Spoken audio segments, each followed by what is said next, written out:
Welcome back. Thank you for staying with us. What happens when the fanfare and political campaigning ends and the transition to becoming a government begins?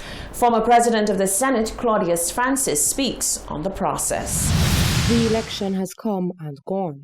Now, as the St. Lucia Labour Party prepares to take office, former Senate President Claudius Francis explained the process of transition to government for the St. Lucia Labour Party. On Wednesday, Philip J. Pierre was sworn in as St. Lucia's Prime Minister. Once that happens, he can now officially begin the appointment of his cabinet. He cannot appoint a cabinet or recommend anybody before he is sworn in as Prime Minister. He may have an idea, he may well have put in place the entire list of those people he wishes to serve with him, but he cannot present that list to the Governor General until he is sworn in as Prime Minister this afternoon. Following the swearing-in of the Prime Minister and the provision of the list of ministers to the Governor General, Francis says all that is left to do is for the ministers to get to work. They will be given the letters of appointment. No fanfare, they need not have any big ceremony. It is the letters which appoints them to be ministers. They can actually go into the ministry of that letter and have an official ceremony sometime down the road. As you would have noticed, the last government did. Ministers were in place, but they had the official swearing in taking place in Vieux-Fort a week or two after. So that can be done. And the ministers get to work. The ministers in turn would appoint the boards which fall under their respective ministries, and to get right down to the business of government. By virtue of the fact that the candidates won their seats, that automatically entitles them to become members of Parliament. So how long will the public have to wait for the first convening of the House of Assembly? A sitting of Parliament must be convened within 30 days of the general election. So as we stand now, a sitting of Parliament must be held before the 26th of, somewhere before the 26th of August. And I expect that to happen well before that. Following the swearing-in, the rest of the populace await what the first order of business for a St. Lucia Labour Party government will be. Reporting for Hot 7 News, I am Genevieve Gonzalez. What will become of Stephenson King and his Blue Wave movement now that he has won his seat? Will he join the St. Lucia Labour Party, or will he forge ahead with his vision of being a true patriot for St. Lucia and be a voice for St. Lucia's diverse democracy? Former Independent Senator Adrian Auger believes that it is in King's best interest to remain as an independent and remain as neutral as possible to help break the two-party system. The decision by Stephenson King to run as an independent candidate has paid off, allowing him to garner a whopping 70% of the votes in the Castries North constituency at Monday's general elections. Now that the elections are over, many are asking the question as to whether King will join the ranks of the St. Lucia Labour Party, or will he move on to form his own to transform the democracy of the land. From the onset of his defection with the United Workers' Party, King has expressed disdain with the manner in which governments treat the electorate and how he hopes to forge a new path for St. Lucian politics.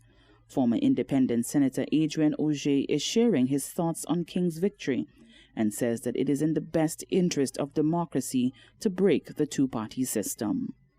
Bear in mind that our Constitution, and a lot of people don't bear this in mind, that the Constitution does not recognize or make mention of political parties.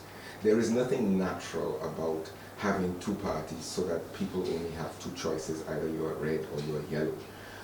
And what Stephenson King's move does for us is the same that the Green Party does for us. It gives us options, it broadens the conversation, it reduces the tribalism that you are either for me or against me.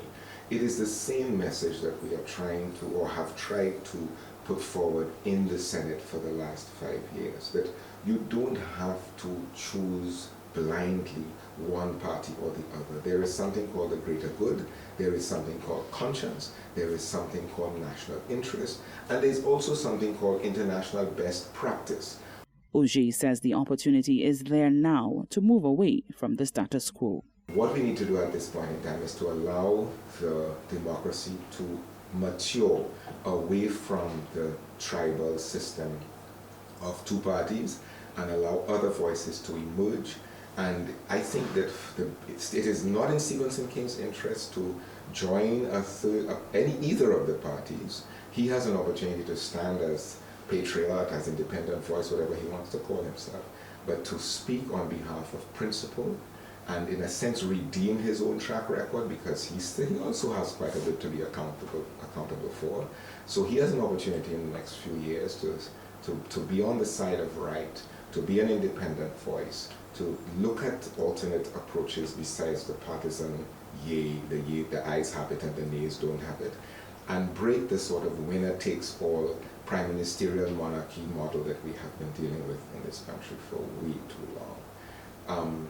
Because he does not have a party at this time, he has the opportunity to have more of a national voice, and also bearing in mind that there are people who are disaffected with both of the established parties. Maybe he might see that as part of his potential base for later on. As for the ruling party, Auger says that it is in their best interest to figure out where they are heading before taking on complications like independence. For the Hot 7 News, Nisha Charles reporting. Meanwhile, Adrian Auger also offered his assessment of the results in various constituencies, where in some cases even the political pundits were taken by surprise. What we are seeing is, even in the aftermath of the election, a kind of exhaling of the population, a sort of mature, okay, we're moving forward, rather than a juvenile sort of, we mash them up kind of approach. That says a lot about the democracy in the country. And it says a lot about the maturity of the electorate, which is not something that a lot of people were expecting. As a new government gets sworn in, some are still analyzing the results of the 2021 general election, which saw a landslide victory for the St. Lucia Labour Party with 13 to 2 to 2, a vast difference from the 2011 victory of the UWP of 11 to 6. Former independent Senator Adrian Auger has given his analysis of what he believes the results of the 2021 general elections demonstrate. The electorate has moved on, possibly ahead of the parties, by determining what it will stand for and what it will not stand for. The overwhelming rejection of corruption, I think, has been the one most common factor when you look at the results. People who were heavily tainted by the stories, because we don't know if they're going to prove true, but certainly people who were implicated in things that did not quite look and smell right have not survived this election. Clearly, the Guy Joseph defeat, I think, speaks to that. The win that has shocked perhaps all of St. Lucia is that of Jeremiah Norbert in Micoud North against Dr. Gail Rigobert. The Micoud North seat from time immemorial has always been represented by the United Workers' Party. This, however, was changed by Norbert on July 26. Not only an SLP candidate, but a political novice, Auger says Norbert brings a difference in the political landscape. I think the old-fashioned approach to picong and mauvais and bashing really did not help any candidate in any visible way. It seems to me that people were looking for substance, people were looking for at least a freshness to the politics in their constituencies, and they were looking for people who connected with them. The win of Emma Hippolyte over Harold Stanislas in the Soufrière Saint-Jacques constituency is one that many say took them by surprise. Auger explains that this victory for Hippolyte demonstrates that working the ground quietly has many merits. What I interpret this as meaning is, one, that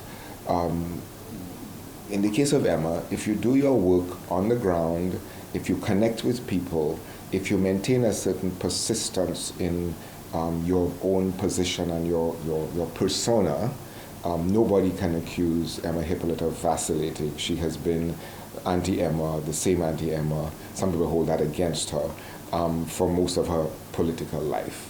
I think that's true as a general statement, subject to correction.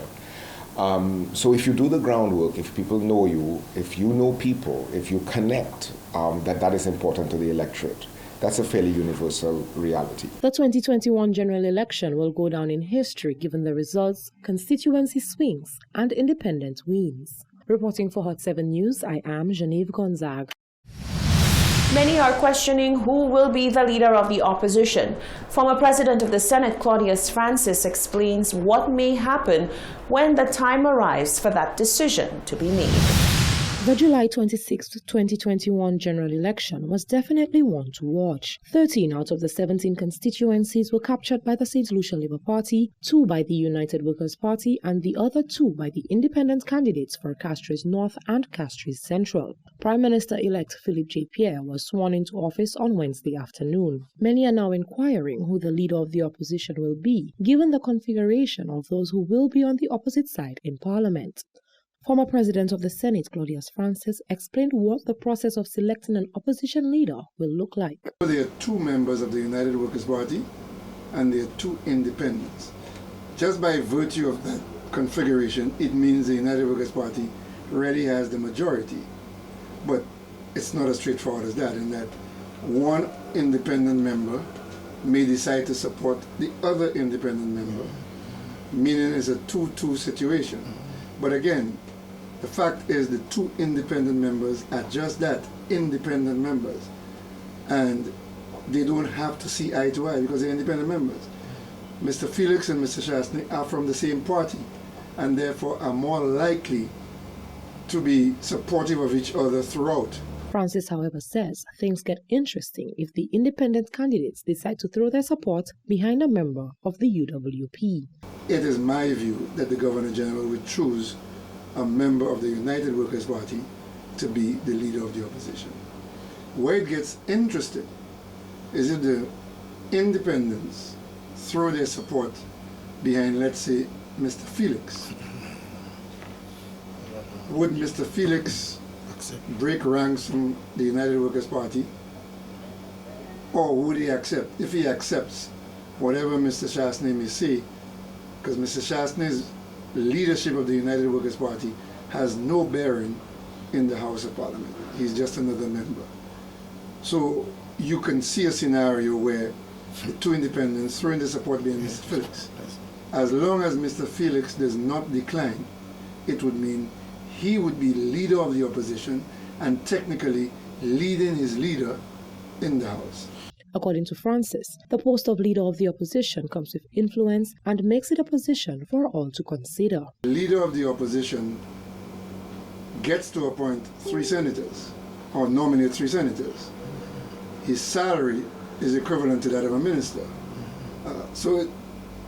There are other things that even when the Prime Minister is making certain appointments, he must consult with the leader of the opposition. For example, appointments to the Public Service Commission, to the Teaching Service Commission. The Constitution says there must be consultation with the leader of the opposition on these matters. So the leader of the opposition is not without influence. So it's a tempting cherry for Mr. Felix. Again, with the United Workers' Party already in some turmoil, would he wish to further add to that by accepting or would he even risk being alienated from the party because Mr. Chastney remains the leader of the party? Some in the public domain have suggested that Bradley Felix, the MP for Choiseul Saltibus, should take on the role. However, it is left to be seen if he has any interest in doing so or will receive backing if he chooses to. Reporting for Hot 7 News, I am Genevieve Gonzague.